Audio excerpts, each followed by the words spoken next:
আসসালামু আলাইকুম রহমতুল্লাহ। ভাই কৃষকের কি অবস্থা, ভুট্টা দেখেন ভেঙে গেছে, তাই আমরা কৃষকের একটু সামান্য সাক্ষাৎকার নেই। আসসালামু আলাইকুম। ওয়ালাইকুম সালাম। এটার মধ্যে কথা বলেন ভাই, আপনি যে ভুট্টার যে অবস্থা, এটা এটা ধরেন, একটু ধরেন। ভুট্টার যে অবস্থা ভাই, হ্যাঁ মাথা নষ্ট। হ্যাঁ আর 1100 দিয়েছি কেজি কিনে আসছি, হ্যাঁ। কিন্তু ফলন নাই। তার মধ্যে সব ভুট্টা পইরা যা হুম 20 লাখ টাকা দেওয়াটা দুরস্থান জরিমানা কামবাই যায় আছে, বুঝছেন? হুম। এই আমার বক্তব্য শেষ। কিন্তু তারপরে ভুট্টা সব শেষ করছে। আর যে ভুট্টা দিছিল ভুট্টার ফলন নাই, ফলন খুব খারাপ না?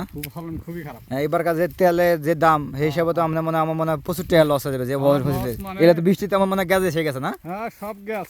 হ্যাঁ, দুই একটা কেলায় দেখেন দিই কিরকম গ্যাস হয়েছে, একটু দেখি। হ্যাঁ, আমরা কৃষকের কাছে দেখতেছি আসলে কিরকম গ্যাস বাড়াইছে।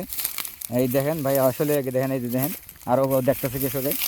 দেখেন কি অবস্থায় প্রতিটা ভুট্টারে দেখেন গ্যাস এসে গেছে ভাই। এটা আমরা প্রমাণ ভাই, প্রমাণ, সরাসরি প্রমাণ। দেখেন দেখেন, এটা কোনো ই না, মিশা না, দেখেন সরাসরি গ্যাস এসে গেছে। দেখেন দেখেন, গাছ হয়ে গেছে ভুট্টা।